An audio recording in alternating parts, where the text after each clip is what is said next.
So, today, let's talk about the tanpura. Now, you might see it and think, okay, it's a musical instrument. But in ancient Indian traditions, it's so much more than that. It's actually considered a profound spiritual tool.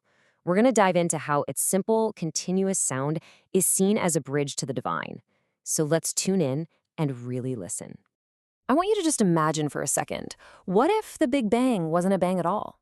What if it was a hum, a vibration? This isn't just some poetic idea. It's a really foundational concept in Vedic philosophy.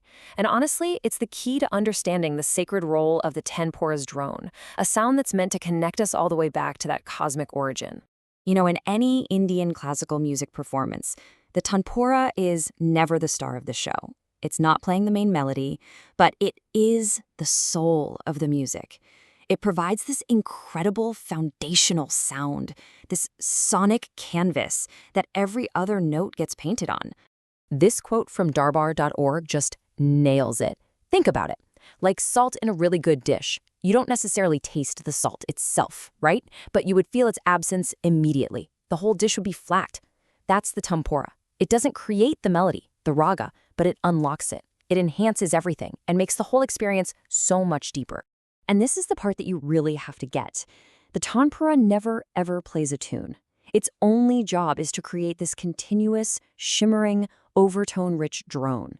And in doing that, it creates a complete harmonic universe, a living, breathing, sonic space for the main melody and rhythm to live and explore inside of. Okay, so this powerful sound isn't just something you feel in your soul. Its effects can actually be observed scientifically.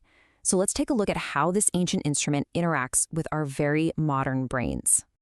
And we're not just talking about people saying they feel calm. EEG scans literally show that listening to a tanpura can shift our brain activity. It actually encourages alpha and theta brainwaves. Now, those are the same kinds of brainwaves that are active when we're in states of deep meditation, calm focus, or even that zone right before you fall asleep. It gently guides the mind towards stillness. So how does it do that? Well, this quote from Professor Michael Ballum really helps explain it. That beautiful repetitive cycle of the drone lets the analytical, chattering part of our mind just take a back seat. When our brain stops trying to predict what's coming next, we can finally let go of control. And that's when we enter a much more receptive, meditative state of awareness. Now, this connection between sound and consciousness, this isn't some new discovery. It is rooted in a profound ancient philosophy that sees the entire cosmos as, well, a symphony of vibrations. And it all comes down to this core concept, Nada Brahma. It essentially translates to, sound is God. According to the ancient Vedic scriptures, creation itself began with a primordial vibration. So from this perspective, music isn't just art. It's a spiritual discipline. It's a way to literally tune in and experience that divine source for yourself. The path of Nada Yoga, the yoga of sound, actually talks about two different types of sound. First, you have a Hatha Nada. That's the external physical sound we hear every day. It's created when two things strike each other.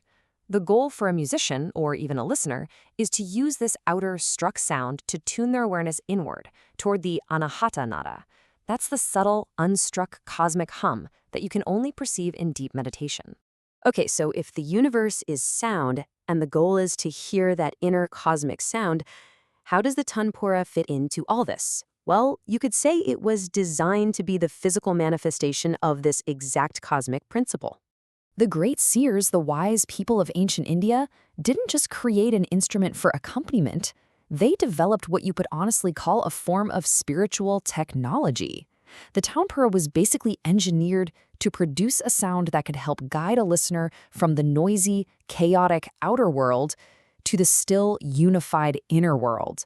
And its very identity is just steeped in the divine. I mean, its name is likely connected to the celestial musician Tumburu. It's always shown with the great sage Narada, and symbolically, its upright shape represents the human body, the spine, and the sound it makes, that represents the pranama, the life force that animates us all. So, in a way, the instrument is a mirror of ourselves. Okay, so that's the philosophy.